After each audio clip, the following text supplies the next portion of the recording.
my name is Nicole. My pronouns are she, her, and I'm based in Surrey in the UK. Getting into the scene, I started working at a small venue called the Boiler Room based in Guildford. Some notable bands have played there, like Wolf Alice a long time ago. It's a great venue, and that's sort of where I got the opportunity to work with loads of bands. From sort of working there and occasionally doing sound shadowing as well, I met Folly Group, and they actually gave me my very first photo pass. So everything sort of goes back to them, and I still work with them, and they're great, and that's sort of how I continue doing everything. So if it weren't for them, really, then yeah, who knows. I started really working more with post-punk bands when I first got into all of this. It's a niche scene in London, but you really do get to sort of see these bands really emerge in the London scene, and everything in the post-punk scene is really tied together, and that's why I sort of ended up working with the same bands. So the Lounge Society, who I met at the Boiler Room as well, but got to work with them a few times, and it comes from that sort of just emerging into one sort of genre and then branching out as you get established, really.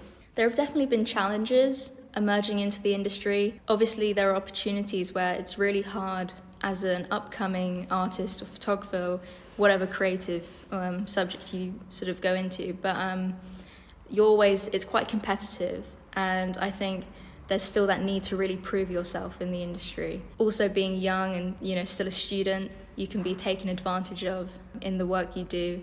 So it's really important to stay grounded in that scenario and sort of just keep pushing through and find those genuine connections that you can make with people who work for labels, the bands themselves. And then that's sort of how you overcome those challenges, really, is to build a really good connection with who you're working with. Best way to get your work out there, I'd say, is genuinely through social media. I mean, I wouldn't have heard of you guys if it wasn't for social media, and I wouldn't have met or gotten in touch with a lot of photographers that I admire. It's really nice to see all the photographers coming and sending you messages and advice and telling you to keep going, and I think social media is really that platform to get your work out there. Getting your work put into physical copies of sort of magazines and lyric books is really cool. I didn't expect Bean Stella to use the Polaroids, but when they asked me to do it, I thought it was awesome, and to see it physically is also really cool because it's part of your work and it holds great value to you. And working with magazines as well, it's always so lovely to be able to see your work in print. It looks a whole lot different in print. The kind of mindset that I go into when I photograph gigs, for example, it's more really getting into the music, sort of almost knowing when the band's about to do something crazy.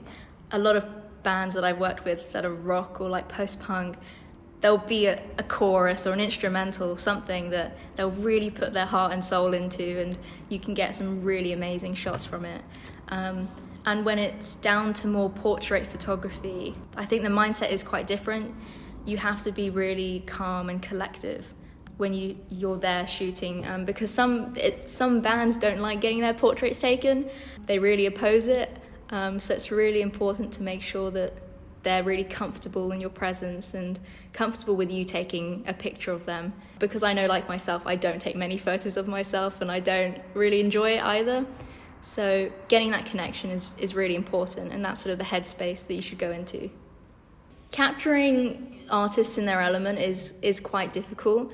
Obviously, it shows a lot more in live photos. It's sort of making sure you're not completely in their face and you're giving them space when they're performing, and not being there constantly, but just coming in to the corners and the sides of the stage where they can't necessarily see you, and they feel at ease when you're there shooting. So definitely a few aspirations on my list would be, honestly, to go on tour. It would be great. I'm coming out of uni this year, so it would be a really awesome opportunity. I know not a lot of bands have the money to be able to take photographers on tour, and a lot of the bands I work with are still establishing, still trying to get there. Nevertheless, it's so cool and it's so important to be able to work with those bands from an early age, so you develop those connections. And obviously I'd love to do more portraits and more editorial work and get more into maybe a jazz scene or try and branch sort of the genres that I work in.